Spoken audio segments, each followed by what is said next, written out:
আজকে বানাবো আমলকির আচার। কিভাবে বানাই দেখো। প্রথমে আমি আমলকিগুলো বয়েল করে নিয়েছি। বয়েল করে জলটা পুরো শুকিয়ে নিয়েছি। এখন আমি এখান থেকে বীজগুলো বের করে নেব।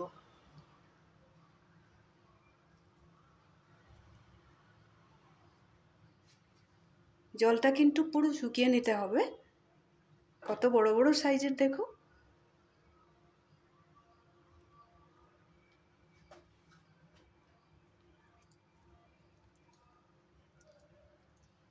এইভাবে আমি সবগুলো বের করে নেব।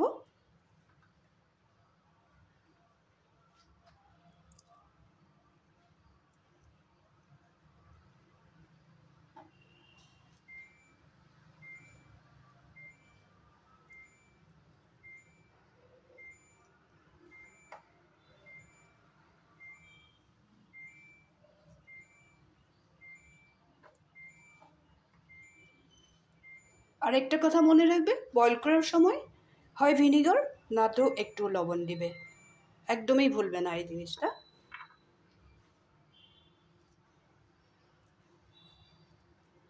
বয়েল করার সময় যদি একটু ভিনিগার দাও তাহলে 1 বছর রেখে খেতে পারবে, একটুকু খারাপ হবে না। তুমি যদি রোদ্রে দিতেও না পারো তাহলেও ভালো থাকবে।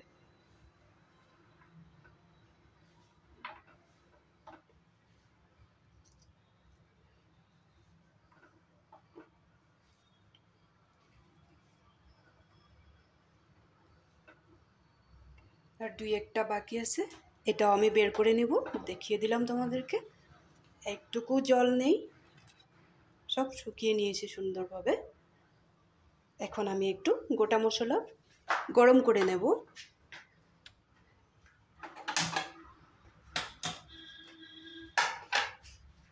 কি কি মশলা ব্যবহার করব দেখো।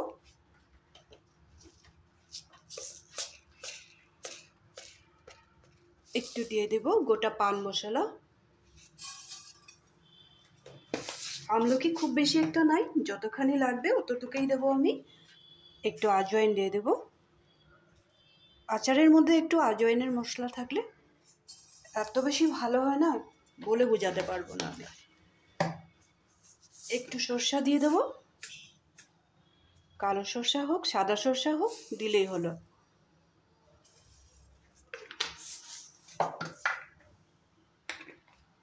এখানে দিয়ে দিব একটু কালো জিরা।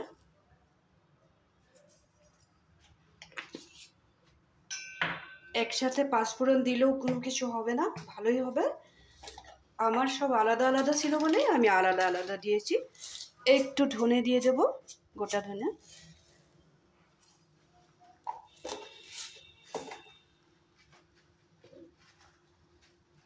শুকনা লঙ্কা। আর একটা জিনিস আমি দিব এখানে, একটু মেথি। এই কটা মশলায়, আর অন্য কোনো কিছু লাগবে না এখানে। একটু হালকা গরম করে নেব।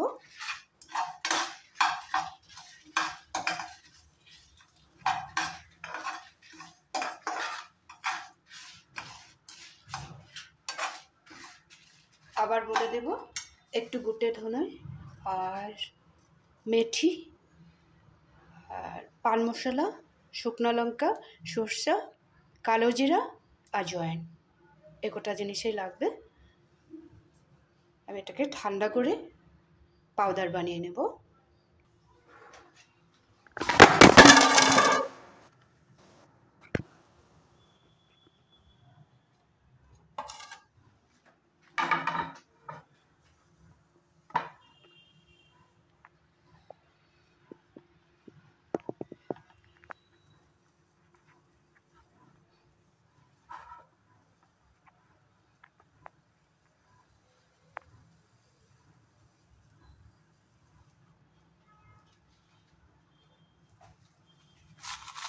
গোটা মশলাগুলো হয়ে গেছে। এখন আমি মিক্সিতে পাউডার বানিয়ে নেব। ফ্রাই প্যানে কয়েকটা কাঁচা লঙ্কা শুকিয়ে রেখেছিলাম, একটু গরম করে নিলাম যাতে একটুকু জল না থাকে। তার জন্য গরম করে নিয়েছি। মশলাটা করে নেব।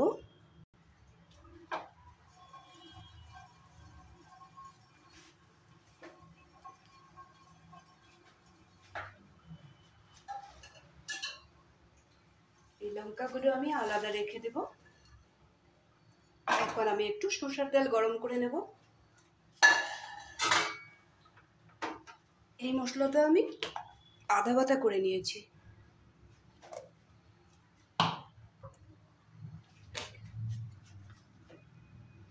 খুব বেশি একটা তেল দেব না, এতটুকু তেলে হয়ে যাবে।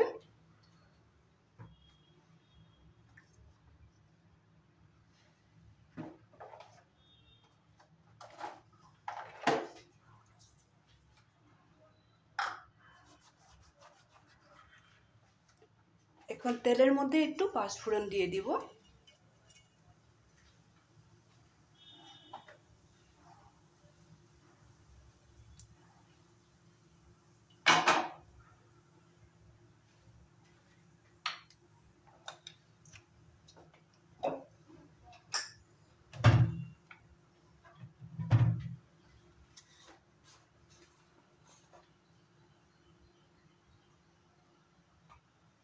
সামান্য পরিমাণে একটু হলদি পাউডার দিয়ে দিলাম।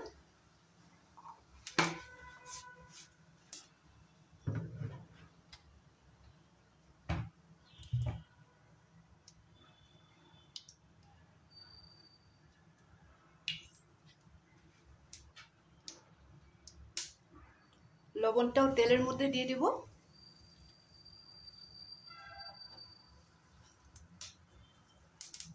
সবকিছু আমার সুন্দর করে গরম হয়ে গেল। এখন আমি কি করব, গ্যাসের ফ্লেমটা অফ করে দিব। আর একটু গরম করে নেব। গ্যাসের ফ্লেমটা অফ করে দিলাম। অফ করে দিয়ে আমি এখানে দিয়ে দিব আমলকিটা।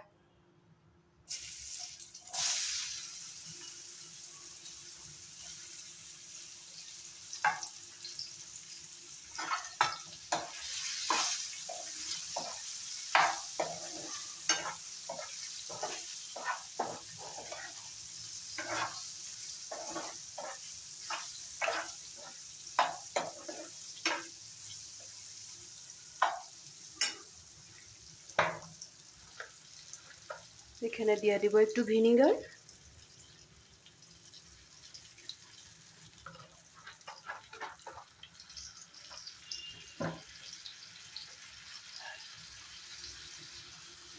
কাঁচা লঙ্কাটা যে শুকিয়ে রেখেছিলাম এটাকেও দিয়ে দিব এখানে।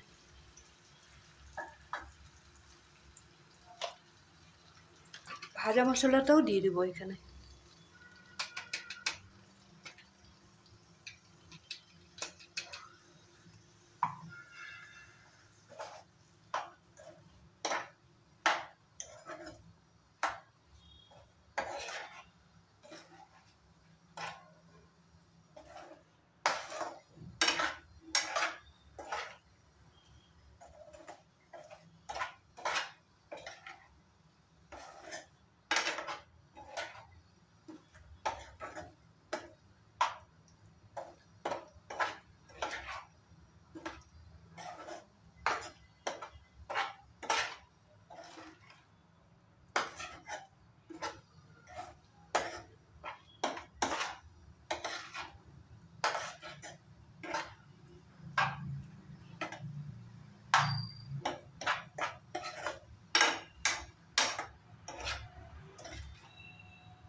আচারটা আমার রেডি হয়ে গেছে। গ্যাসটা অফে করে রেখেছিলাম। আমি অন্য একটা থালায় ঢেলে 4-5 ঘন্টা আমি রোদ্রে দিয়ে দেবো।